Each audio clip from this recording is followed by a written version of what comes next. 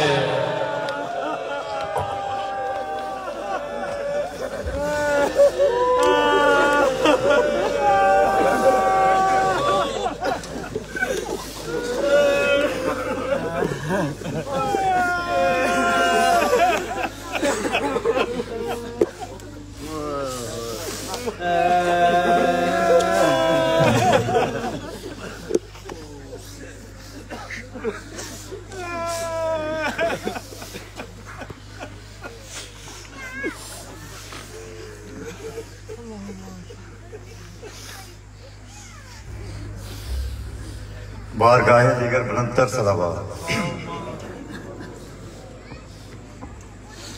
یا حسین یا حسین یا حسین یا حسین یا حسین یا حسین یا حسین یا حسین یا حسین